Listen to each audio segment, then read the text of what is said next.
Vietnam पर America के क्रूर हमले का समर्थन करने वाला संघ आज देश की संप्रभुता का सौदा करने में लगा है।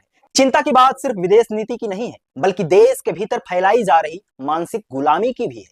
जिस तरह पाकिस्तान ने विज्ञान और आधुनिक शिक्षा को छोड़कर सांप्रदायिकता को चुना और तबाह हो गया, ठीक उसी राह पर आज भारत की भाजपा सरकार भारत को ले जा रही है। स्कूलों के पाठ्यक्रम से डार्विन का विकासवाद का सिद्धांत गायब कर दिया गया। विज्ञान की किताबों में मेंडलीव की आवर्त सारणी को बाहर का रास्ता दिखा दिया गया और देश को सौंप दिया गया धीरेन्द्र शास्त्री जैसे बाबाओं, अंधविश्वास फैलाने वाले तांत्रिकों के हवाले। नमस्कार, जय भीम, सत श्री अकाल, जोहार। आप देख रहे हैं बहुजन प्लेनेट। बहुजन प्लेनेट पर आपका एक बार फिर से स्वागत है। आज बात होगी उस कड़वे सच की जिससे सत्ता में बैठे हुक्मरान लगातार नजरें चुरा रहे हैं।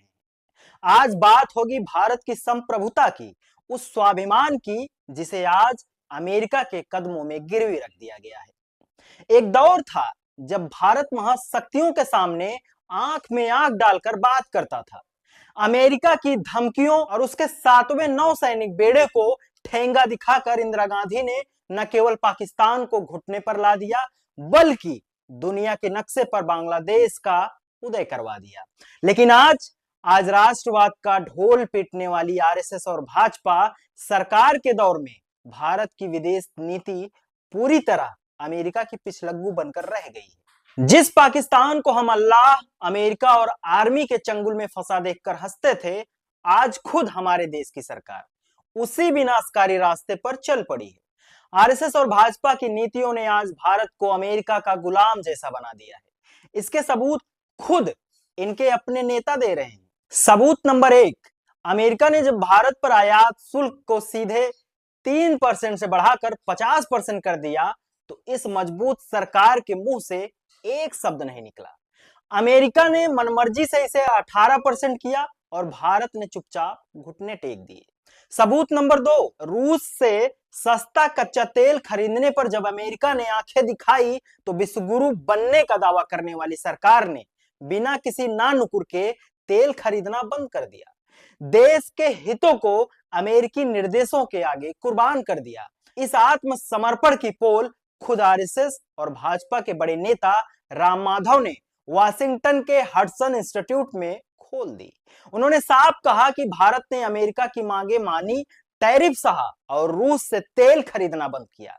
उन्होंने लाचारी में यहां तक कह दिया, भारत ने अमेरिका के साथ सहयोग करने के लिए आखिर क्या नहीं किया। यद्यपि आलोचना होने पर उन्होंने बयान वापस ले लिया, लेकिन तीर कमान से छूट चुका था और भाजपा का छद्म राष्ट्रवाद बेनकाब हो चुका था। सच तो यह है कि आरएसएस का इतिहास ही अमेरिका परस्ती का रहा है।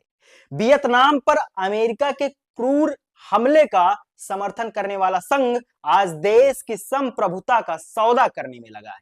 चिंता की बात सिर्फ विदेश नीति की नहीं है, बल्कि देश के भीतर फैलाई जा रही मानसिक गुलामी की भी है। जिस तरह पाकिस्तान ने विज्ञान और आधुनिक शिक्षा को छोड़कर सांप्रदायिकता को चुना और तबाह हो गया, ठीक उसी राह पर आज भारत की भाजपा सरकार भारत को ले जा रही है। स्कूलों के पाठ्यक्रम से डार्विन का विकासवाद का सिद्धांत गायब कर दिया गया।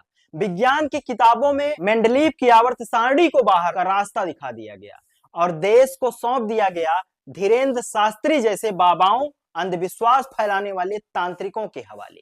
पहचान की राजनीति, गाय बीफ के मुद्दों और नफरत के एजेंडों में उलझाकर यह सरकार देश की तकनीकी और औद्योगिक ढांचे को उसी तरह बर्बाद कर रही है जैसे पाकिस्तान ने किया था।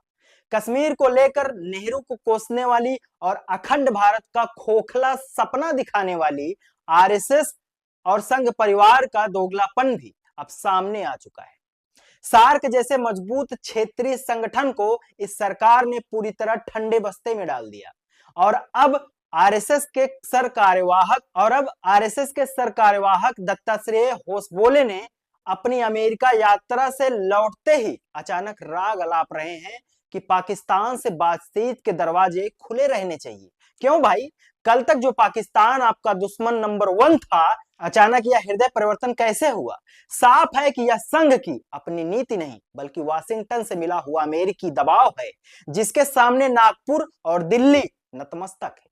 सवाल बड़ा है और बेहद गंभीर है क्या 5 आईआईटी और मजबूत औद्योगिक बुनियाद खड़ा करने वाला भारत आज सिर्फ एक महाशक्ति का पिछलग्गू बनकर रह जाएगा?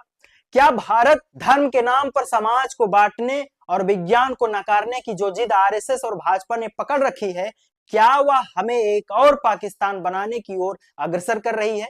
सत्ता की गलियारों से लेकर नागपुर के मुख्यालय तक इस रीढ़ विहीन विदेश नीति का जवाब तो देना ही होगा। इस पर आप क्या सोचते हैं? अपनी राय कमेंट बॉक्स में लिखना ना भूलें। बने रहिए बहुजन प्लेनेट के साथ। मैं के शर्मानंदन सिंह, बहुत बहुत शुक्रिया। मिलते हैं किसी अन्य वीडियो में।